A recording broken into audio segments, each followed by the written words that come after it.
Hi, and welcome to this week's episode of The Digital Diaries. This week, I am thrilled and honored to welcome Lucy Gilmer. Lucy has nearly 80,000 followers on LinkedIn, 14,000 subscribers on YouTube, and over 400 videos, all of which is aimed at helping you find your next job in what's called the hidden job market, ladies and gentlemen. Without further ado, Lucy, a very warm welcome to today's episode. Thank you. Thanks, Peter, for having me. It's a pleasure to be here. Well, as someone who has consumed your content and a very good friend of mine, I can say his name, it's okay, Colm, was one of your clients as well. Tell the listeners, what is the Lucy method for job searching in today's world? Yeah, absolutely. So, hi, I'm Lucy. I am a career coach and I guess come at it from a slightly different background than others. I have actually worked in recruitment. I find a lot of people haven't. So, in terms of the Lucy method, well, there's, I guess, a 5 pillar approach to my strategy. One, that the first stop being really is getting clear and having that career clarity. I think a lot of people in their job search go wrong because they're targeting everything. It's kind of like, well, I've done a bit of everything. I can do anything. I can work in any sector.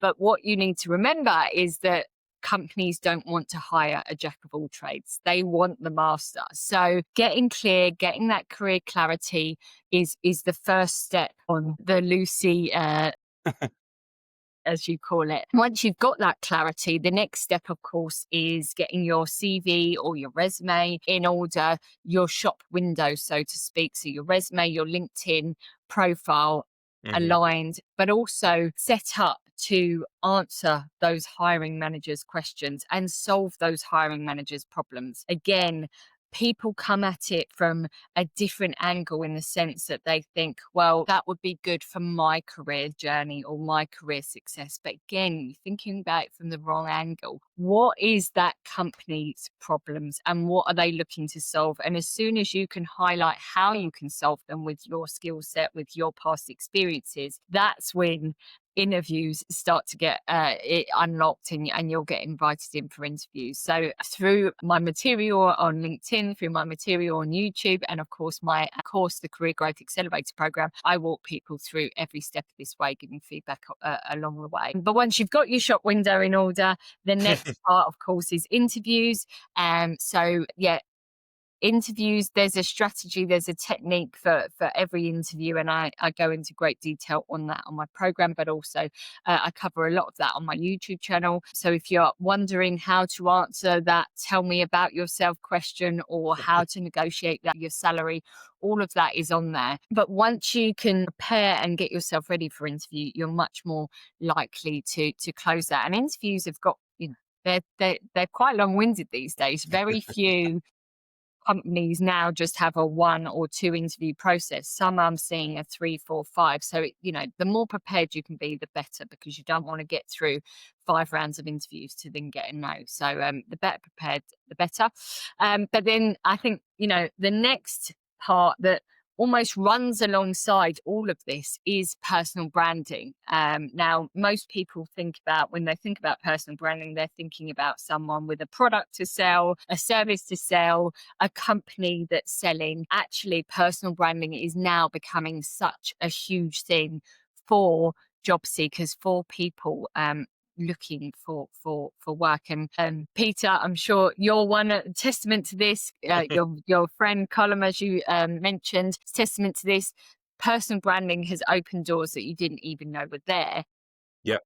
off the back of your content that you've created. And it's fantastic that you're doing this podcast as part of your personal brand, and that will no doubt serve you now for the rest of your career, because you're pushing the boundaries, but also speaking about what you do. You become the expert.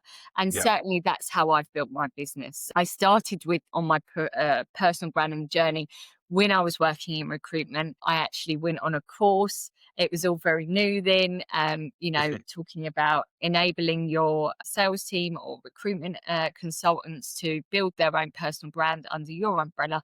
And in doing so, that builds the company's reputation as well as theirs. And so as company owners, we had to lead by example. So we did that process. But as I got into career coaching, I thought actually this applies to job seekers, and I'm seeing it Yeah. more and more. We spoke about just before we joined the call. I love of the Stephen Bartlett podcast and Diary of a CEO, and he often shares stories of people that he's hired, and it is off the back of their personal brand or direct outreach. So that part is really critical in terms of elevating yourself and building a career off the back of it. So all of my clients have come off the back of my personal brand through growing on LinkedIn, through growing on Instagram, and creating YouTube videos. I don't do any outbound Hmm. chasing of clients or messaging people, seeing if they want my services. It's all inbound. And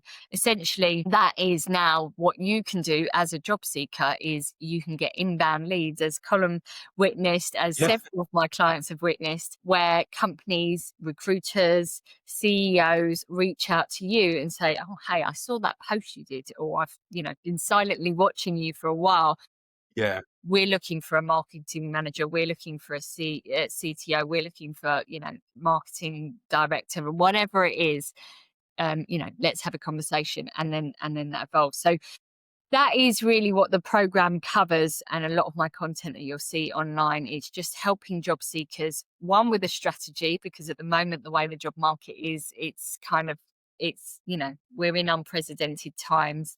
Yeah. There's a lot going on, and there's a lot of people looking at the moment, so having a strategy really helps, but also doing things slightly differently, because the market isn't like it used to be, where you could just rock up, hand your CV in, and or apply for a job, and you get an interview off the back of it, and you'd be in a new position within a couple of weeks. It's a lot harder these days. Colin and I were talking about this, that like we're both early 40s. And when we started our careers, a well formatted CV with a pretty font went so far. And obviously, he was going through major change in his life. I said, Colin, you're going to have to do something. I said, you're going to have to use LinkedIn, because he really wasn't using it. And I said, hey, I'm following this girl. And I said, I think you should kind of be a full on client. I had started using your video guide for LinkedIn optimization. I said, look, Colin, I said, I have more experience with this than you, but look at the difference in my profile views in a matter of days. And I literally did it as you said. And listeners, there's a video playlist. You do a little bit every day. You don't have to do your LinkedIn profile in one day. But in the space of 2 weeks, my profile just looked so much more professional straight away, much more attention grabbing. Even visually, the impact was profound. And I think anyone who's kind of certainly north of 35 needs to be really mindful of that. And for the younger people, they need to be understanding what is top of mind. Like, a lot of salespeople would listen to this podcast because it's where I've come from. And you mentioned at the start, what's the problem of the company and the hiring manager? You are here to solve problems. Tell us, what do you find, and you kind of said this a few times, I've seen you say this. What is it about a CV that catches a recruiter's eye when they see it? And do they spend much time on Good questions. To answer the last part, no. it? Honestly, I mean, I think as a recruiter, you kind of you start to get a feel of it. I mean, as a hiring manager, you probably maybe do spend a little bit more time analyzing, but Hmm. certainly as a recruiter, when you're putting a job ad out there, you're getting upwards 200, 300 applicants. You haven't got time to read cover to cover. So you're literally scanning it, and you know what you're looking for. And it does come down to a little bit of what you said earlier with the way you used to apply with, formatting and things like that. I mean, that is certainly the first thing that you look at. If it's an absolute mess and it's written in the wrong style, naturally they go, sideline straight away. But yeah, it's about 6 seconds that the average recruiter, and there's studies on that, is about 6 seconds where they literally glance and they know what they're looking for. I guess what I always promote is, of course, I've got a resume template out there, if anyone wants to download it. Essentially, you want that professional summary at the top Yeah. to be a summary of what the company is looking for. And I keep going back to this point of, solving problems that the company has. And that Hmm. is it. It's not, I'm a thought leader, and I'm a I'm a inspiration. rock star. I'm a rock. Like, no one cares. No one And cares. you're not a rock star. Let's reserve that for the rock stars, okay? You're not a rock star, you're a project manager and you're looking for a job in logistics. Come on, let's not try and dress it up as anything else. So it's literally that you want to say, 20 years experience in logistics and manufacturing or something like that, with 10 years experience project managing using, what methodologies, agile, Prince 2, whatever they are, like that. With that, they're the facts that they want. They don't want all this fee information on there. So using the job description as effectively your cheat sheet can really help you hone that professional summary. And if you can get that nailed, essentially, a recruiter can read that and then that's it. They're kind of like, okay, they're ticking all the boxes. Like, let's get them on the phone. Mhm. It's that matching of the job description that you really want to get, because that's essentially what a recruiter is doing. They've been given their brief. If they're an agency from their client, this is what we're looking for. Here's the job description. We want you to go and find someone with 10 years experience in this, 5 years experience in that, and they must have used this and this tool. And that's what we're going to look for. So when it's on the job description, that's what you want to be highlighting in your resume or CV. And the same with, internal recruiters, they will be doing the same. And I Yeah. find a lot of people try to almost dress their CV up to make them sound a lot more smarter than, maybe the job entails. But actually, basic is best. Don't try and be clever, just be basic, because the person reading that may have never worked in that position before. They don't know all the little acronyms and things like that you're referring to. So spell it out for them. The kind of litmus test I like to do is give your CV to someone else who doesn't really understand your industry, or even your, Mm.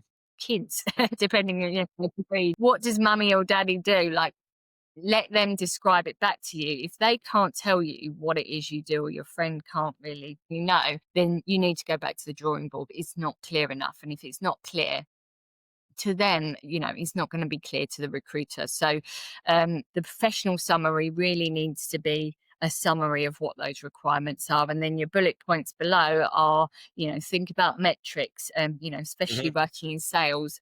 Yep. That's what you want on there. We want to know how many deals you've closed, what sort of values, timeframes, etc. So think about those metrics. And I get a lot of people say, "Oh, my job wasn't that metric focused," but it could be anything. It could be budgets, timelines, people you managed, how many. Like, if you actually sit down and think about it, there's probably a lot more metrics than Then you realize. And that's a really interesting point about the metrics, because obviously, as you say, sales was quite easy before I moved into enablement. That was okay. But say the numbers are low, like say somebody comes from one industry where the average transaction value is $1,000, but now they're going somewhere where the average transaction value is 50 grand. Like, they might feel intimidated putting that down. Can they context that in any way that's meaningful to the recruiter? Yeah, I mean, I'd maybe just flip it, so you could either, add it up as a whole number of closed X amount to the value of I, or just maybe flip that metric to a slightly different one if as you say, the numbers don't quite add up. Yeah, I find sometimes as well, percentages can support something for context and go, okay, this person actually overachieved in their role, Yeah. and it can make a big difference. And like the personal profile there that you're mentioning, and you're saying, keep it on point. I know you worked a lot in healthcare, so HIP is a massive thing in healthcare. For those that don't know, forgive me the acronym, but it's basically the industry standard compliance within that region. Like, that's probably an acronym they can use. Should they actually say what that stands for, or should they just, would HIPAA be okay in that scenario? What do you think I there? think if you're working in a particular sector where those are common acronyms, that's fine. Okay. But certainly, yeah, if it's a less common acronym, you might want to spell it out and have the acronym in brackets. So that's often something that, sometimes you don't need to do it throughout the CV, but if you maybe have it in there at least once, just so that as well, if they've got that full term in the ATS system as a filter, at least you're not getting chucked out because you either haven't used the acronym or you haven't used the full term. So yeah, sometimes it's just best to have that in there at least once. Yeah, I think so too. And even there, when you mentioned the ATS, you posted recently, and you made a very interesting point, Lucy, I thought, which was that the hiring system it's broken. It might never be fixed. But I think everyone needs to realize that this is what it is, and we have to work with it if we want to get ahead in job searching. And we're now into early October. People will be planning. Let's say you've done nothing on LinkedIn, you've no social presence, personal branding. Obviously, we've mentioned Colm a few times. He had great success in a short space of time. How do we get started to get our new role for 2026? Well, first off, it always is the career clarity piece. Make sure you're really clear on what Hmm. it is you're targeting. So think about those skills that you've acquired. Think about those sectors that you've worked in. What ones did you enjoy? Often, I have people they've done a few different ones, but what did you enjoy? What's your most recent experience? And then I would recommend getting your LinkedIn profile, set up if you haven't already. So again, the LinkedIn default is job title at whatever the company name is, but you can do so much more with your profile. Ideally, what I recommend is to have the job title of what you're targeting and your years of experience, so 20 plus years in Hmm. experience in financial services or something like that. So you're calling out the sector as well, and then three skills that you have got related to that job, or maybe Hmm. qualifications. So, if it's project management, maybe you've got PMP certified, etc. So those are the types of things that you want to have in your headline. That's the part that when we're searching as recruiters on LinkedIn, we would literally put, project manager or clinical project manager with PMP with whatever experience, and we then get lists of hundreds Hmm. of people coming up. I like what you've done, Peter, which I've got on my profile as well, which is the green emoji at the front. So emojis again are a great way of like catching the eye, and your profile, always stands out whenever I see your comments on any of my posts. Always like that green little dot just really draws the eye. So I did definitely, copy you on that, to be yes, fair. do it. Everyone do it. But yeah, the emojis really do help Yeah. kind of draw the eye. And I think the green is We impactful. recommend an emoji filled one, but yes, just something to break the mundane just text. That's it, because if you have like a big influencer who's got, like yourself, 80,000 followers, how do you get your comment to stand out? Because I think that's one of the most underrated things, is commenting on someone significant in your industry with a meaningful insight. I've had leaders connect with me because I've said something in response to them, and it's possibly the easiest way to start on LinkedIn, just by going, I actually have a point of view on that and I'm going to Yeah, share it with you. yeah, absolutely. Comments are so underrated, and following, as you say, your influences in your space. So, you know, think about your industry niche. There will be people, your centers of influence, your influencers, whatever you want to call them, who do actively always talking about Hmm. whatever that niche is. Follow those people, engage with their content, because their target audience is your target audience. It's the same people, it's the CEOs of those companies that you're looking to get into. It's maybe the VPs, the directors, those people that you want to be reaching out to. And I've had people get jobs off the back of comments where they've commented on someone who's got a larger following, a recruiter or the company owner has seen that, picked up on it, reached out to them, they've gone on to have conversations and get secure a role. So yes, commenting can be really powerful. I guess commenting positively, of course, that's where you want to go with it, but also insightful. Like, it's not just a case of congrats on your promotion. Of Yeah, course, those comments are you can do those too, but like, don't rely on those. It's insightful comments, it's offering, it's continuing the conversation that that person is, by posting that post is looked to start, and you're sort of, yeah, continuing that conversation, giving your thoughts on that as well, your take on it. and you can even finish your comment with a question, so it invites them to reply and go, Lucy, what do you think? Am I on the right track here? And a person loves to share their opinion. They do. I mean, they've started the thread, so it's such an easy way. So Well, as a person that's posting, you want someone to ask a question. yeah, And that keeps the conversation going. And the more comments and back and forth you get with people on a post, the bigger the reach is. So that's always the motivation from the person that's posting, is to open up the floor for conversation, for debate, for whatever, because the more you can get back and forth on that post, the bigger the reach is going to get.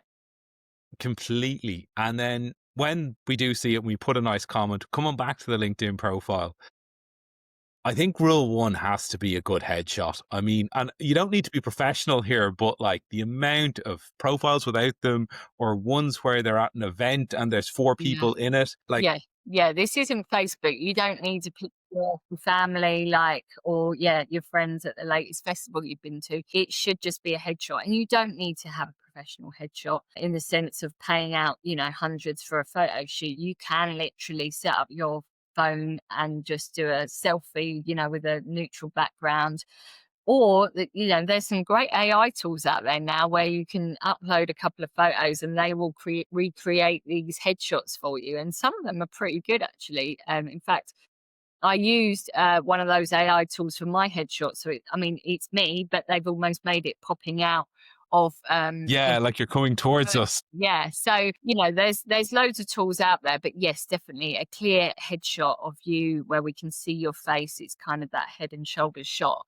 is definitely as well what's attracting you. Because the other thing is just to check your settings, because for some people you can have it where your third connections, if you're not connected and it's Yeah. your third, whatever, they can't see your profile picture, even if you've got one. So make Hmm. sure that it's on for everyone to see, because naturally, if you're looking to attract people to your profile, you want them to be able to see you, whether they're, third connections, second connections, or first.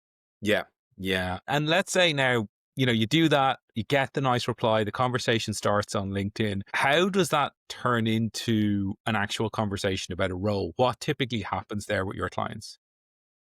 Yeah, typically those that have had success tend to, continue the conversation. Maybe they start talking about, if the person's reached out to them because they've seen a post of what they've done, or Hmm. something they're asking for help, you know, offering that insight into how they can help. I guess you're always trying to drive that conversation to a real conversation, either on Zoom or in person, because that's where you can really get connected. And if you can do that, then there's a good chance that you'll, go on to secure that role, or certainly one maybe further down the line. Yeah, I think that's nice. And then you mentioned a bit about interview preparation. Probably have been guilty of. I certainly know people who are well qualified and well capable of a role, but for whatever reason, they didn't quite hit the nail on the head in the interview, whether it was the way they answered a question or how they presented themselves in terms of body language. How does a person prepare for that? Because they could be 10 years in a role and totally out in the wild. But, in tech, there's been a lot of layoffs over the last couple of years. How do you go about that? What steps should they put in place to ensure they come across best in the interview? I think preparation is key. So, in terms of preparing for the interview, your cheat sheet is always your job description. So, whenever you apply for a job, I would always like screenshot or copy and paste onto a Word document the job description in case it gets taken down, because you will want to refer back to that prior to your interview. And then research the company, like look at what they've been up to, look at what's going on in the news about them. Maybe if their CEO's been on a podcast recently, or members Hmm. of their management team have been on a podcast. Understand the ins and outs of that company, and then once you've done all of that, then prepare for questions that could come up. And a great tool for that is ChatGPT. You can literally give ChatGPT the job description these days and say, Hmm. can you give me 10 behavioral, situational, and technical questions based on this job description? It will give you some very good questions. You go one step further and copy and paste your CV into there and say, can you now tailor these based on my CV and experience? It will give you kind of slightly different questions. You can even then say, and can you give me some insight into the best ways to answer these questions, and ask questions that I could give me questions that I can ask. That clients that kind of go through that process really, they have feedback saying you were really prepared, you were the most prepared candidate we've seen, because they're not, those questions aren't stumbling blocks for them. um Yeah. and of course, there's ways to prepare to answer those questions. I like to use the STAR method. So when you're when you're answering questions, you set out a situation or context, what was the situation? I was tasked to do X. And then situation tasks, so what tasks you took, action that you took, and then the result. So if you can follow those kind of that methodology, you can't go too far wrong. And actually, with some companies who send out like almost like an interview brief prior to the interview, a lot of them ask for their answers to be delivered in that way. So Yeah. that can be a great tool to help keep you on track as well. The other thing is asking questions Hmm.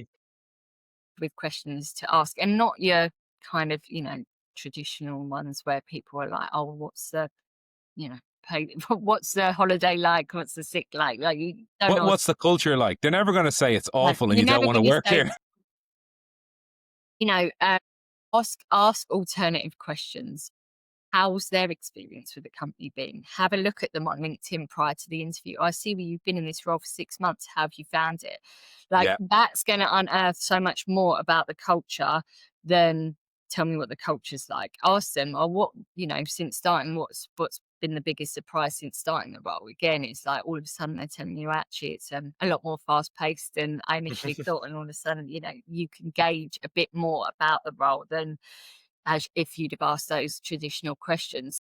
Asking good questions and having that preparation is really gonna help. And I guess the best question, or the question to avoid being ghosted at the end, which I see so many people experience, is ask the question at the end of the interview. What happens next? What's the decision making process? When are you looking to make a decision on this? Are there anyone else in the running? Have you got any internal clients? And I know this might sound, you might feel like you're being a bit pushy, but you need to know the answers to these questions, because all of that is going to impact their answer. And also by having, oh, you're looking to make a decision by Friday. If I don't hear back from you by Friday, is it okay to follow up? Because then they're going to be more inclined to come back to you by Friday, because they know that if you don't, you're chasing them. And then, if you haven't heard back from them on Friday, Monday, they're getting an email saying, look, I was hoping to hear back on Friday. What is happening with this? I've got other irons in the fire. I just need to manage my expectations or manage my things at this end. Again, Yeah. give them that illusion that you have got other things. Hopefully you have, but even Yeah. if you Fingers haven't, crossed. give that impression, because that is going to elevate you in their eyes. We always want what we can't have. So, you almost, it's a bit like dating. You kind of got to play it a bit cool and a bit like, I am in demand. So yeah, always allude to the fact that you've got other things on as well. There's so much to come back to. So I'm going to go back to the starting point Mm, on ChatGPT. So I actually took it one step further with what you said. So I gave it a prompt to simulate the interview. So imagine it was the interviewer. I was using the STAR method, and wait for me to answer one at a time. And I said this interview should last like 30 minutes or whatever the case may be. And I actually had basically gone through the interview, and I did it 3 times until it said, "You've mm, got the job." Or you will likely progress in the next stage. But it was a great way to force, because someone like me, I love to talk. And unfortunately, I can sometimes put too much fluff around the meat, and then people lose the key point. And time is so precious in the interview stage for it. So definitely, leverage AI as much as you can, yeah, but yeah, keep it human. absolutely. Sorry, Pete. Yeah, I was going to say, yeah, absolutely. I mean, ChatGPT, you can use it for all sorts of things. And I love the fact that you used it as a kind of mock interview setting. I have actually added to my program, and it's something I'm launching as on its own, is Lucy AI. So I now have an AI version of me. It is programmed with all of my information from my YouTube videos, from my courses, and everything I put out there is in this AI version of me, and you can talk to it, you can type it, you will hear my voice, it will talk back to you. I've cloned myself essentially. Um, so that Digital is, Lucy. yeah, yeah. So at the moment, my CGA clients are my guinea pigs, if you like. They are testing that, but yeah. Again, it's 24/7. So if I'm not available, you can just jump on there. And honestly, sometimes I look at the answers, I test it out myself. I'm like, thanks. That's better than what I would have said. So it is really good. Sometimes I even use it as a point of reference myself. And I'm rolling that out to as a monthly membership at the beginning of October. So yeah, it'll be worth checking out there when once that's live. Yeah, 1st of October. I think that will be a brilliant support tool because, you know, the job searching space is quite a lonely space. Because unless like there's nobody who cares more about your career than you, there just isn't. So it's a very isolating place to be, and that's a great support. I want to come back to the interview questions as well. Then insightful interview questions go a really long way, and you were kind of saying about maybe would you come across pushy in my experience from sitting the other side of the table, you nearly like people to be a little bit challenging because this is someone who's thought about the job, who isn't going to be a yes person in the role. And they're going to contribute. They're going to make my org better if they come in that manner. So it's a little bit about pushing outside the comfort zone in that. Yeah, absolutely. And let's face it, if you're hiring someone to manage a team, you don't necessarily want them to be pushover. You want them to push back, ask questions, and be a bit of a leader on that. And I think by asking those questions kind of suggests that you are in control and that you want to take some ownership and control over the situation. So yeah, I always think that actually that is more positive than a negative trait. Yeah. And I love the dating comparison. I always use it in sales. You know, it is just like dating. You've got to play it cool. You've got to be in desire. You know, everyone wants a piece of Pete or Lucy, as the case may be, in the hiring world. Yeah. But you've said something that I don't want to say controversial, it's probably the wrong word, but is very hard to do. Congratulations, Lucy. You've got the job. Here's the offer. And your answer is not to say yes right away, from what I've seen in your content before. How does someone do that? Because I nearly jump out of my skin when I get an offer. Yeah, I know it is tricky. And I guess, yeah, I mean, first things first, you don't want to go like, oh yeah, thanks, right, but like, because obviously you need to show interest. But yeah, you kind of allude to a fantastic thank you, so much. Would you mind if I just, digest the information? If you could send over all of the details, I just need to look at it from my side. Because again, you don't so it's depending, certainly in the UK, I know that not always the job, salary is advertised and things like that. So until you really see that offer, you might not know exactly what salary band they've got in mind. So you don't want to just say, yes, oh my God, I'm so excited to start. And then all of a sudden you get the offer there and you're like, oh, that's Yeah. interesting.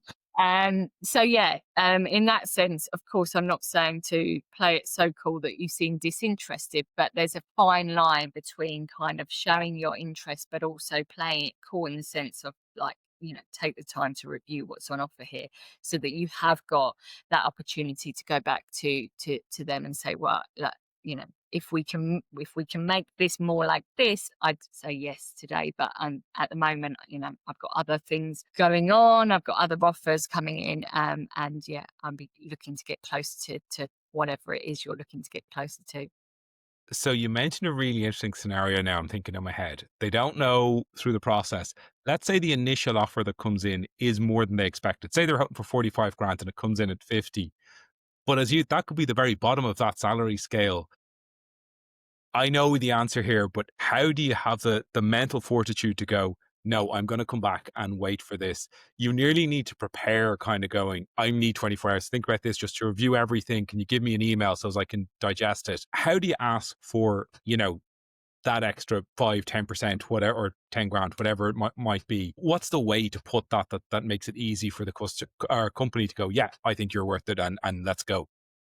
I think obviously, salary negotiation doesn't just start right at the end. It Hmm. starts right back from putting your CV together. So, you've really got to lean into your experience and what value you bring to the table. And so when, an offer comes in and you want to negotiate more, you really want to be leveraging that experience and those maybe additional things that you can bring to the table that they're looking for. And the other thing as well is looking for clues in the interview. Like, what feedback are you getting from them? Have you asked the right questions? open the interview with what's your vision for the role so that you can gauge more than just the job description. So you are really understanding what it is they're looking to achieve in that role so that at every point you can reference that back and use that to help you negotiate your salary Yeah. higher. Because, yeah, if you've got nothing to say, oh, well, you mentioned this and, I've done this here, there, and everywhere, and, I can do this in my sleep kind of thing, or whatever, y it's very difficult to negotiate to just say, "I want more." Yeah. You need to be able to offer them something to get that more. I think that's a really great point. It is very much in the sales thing. Like you have to ask for something, but you've got to give it one hand, take with the other kind of thing in that way. Lucy, this has been a really, really interesting conversation. We've taken hopefully job seekers from start to finish. Now they can get a hold of what I playfully call Digital Lucy or AI Lucy if they really want to get it. They can also get coach with you directly. How do they get in touch with you if they want this help for the next phase in their career? Yeah, so obviously you can get in touch with me on LinkedIn, so Lucy Gilmore on LinkedIn, Hmm. or you can go to careergrowthwithlucy.com and you'll be able to see an overview of the program, and also you can book a call to have, 15-minute conversation just to learn more about the program, see if it's right for you. But yeah, I guess LinkedIn is probably the easiest way if you want to direct message me there. Cool. Well, we'll put the link to both in the show notes. Show notes, pardon me. I never let anyone go without getting a little bit behind, behind the career and who they are as a person. Know your mom of two boys, is it? Yeah, two Yeah, boys, yeah. Well, how old are they? 6 and 2. 6 and 2, not nice ages. There's an old cliche: boys wreck your house, girls wreck your head. Certainly having one of each. I live with that. Yeah, I can certainly vouch for that. Having been a girl, and why I always wanted boys because I said, people always say, "Would you not go for a girl?" Absolutely not. I know what I was like. I know what pain I put my poor dad through. We were laughing and joking about it just this weekend. So yes, and I can vouch for the fact that boys do wreck your house because yeah, there's never a moment where I'm not standing on a car or yeah, tripping over something. So yeah, that's a very Well, true. well, the room setup is beautiful behind you, so I imagine they're kept Yeah, out of this that is room most my of the time. space. This is my space. That door remains shut, albeit what you can't see off camera is my son's bike just piled in the corner. It looks good now. So one final kind of more fluffy question around everything. Top three bucket list items for Lucy. What would you love to do outside of work? That is a good question because I do actually struggle to switch off. In fact, I was just saying to my other half, I don't think I can go away for October half term because I'm finding it so hard to get back into work that actually I just can't switch off, which I know is controversial. People saying, "What is she? She's wild." But yeah, I would love to get a camper van actually with my boys and do more on the road traveling. And really, I should do because I could be a digital nomad. I should have done that before kids, but I didn't. But it's something like that, getting camper van going off and exploring the world with them would be ideal. But yeah, I mean, three bucket lists. I have to say, Pete, I'm not overly that adventurous. Hmm. I do sports begrudgingly, or do the gym, should I say. Um, yeah, I mean, on the bucket list, yeah, I don't know actually. I don't give myself time to think about those sort of things. I'm just always so bloody work focused. It will come round, and look, there's a huge purpose in what you do, helping people get their career in track. And I always kind of playfully said, selling tech, we make people's lives better. And it was a bit of a flippant comment, but it wasn't overly untrue in that technology is always made to make people's lives better. And what you do in terms of helping people find their career, we spend most of our time in our jobs. It's got to be something that delivers a sense of satisfaction and purpose and contentment. So, really, kind of number one in the Lucy method, what do you want to do? Figure it out. You will be so much happier in your life. So, I think it's a very noble passion in what you're doing in your career, and it's a great thing. And certainly, I personally benefited from your content, and I know Colin couldn't believe the results because he was very skeptical of what I will call the benefits of social media. So he was pleasantly surprised when he saw LinkedIn really turn things around by applying some of the ideas that you had. Fantastic. Well, thank you for having me, Peter. It's been a pleasure. Likewise, likewise. Thank you very much, Lucy, and we'll look forward to having you back at some point in the future, hopefully. Fantastic. Thank you. Bye bye.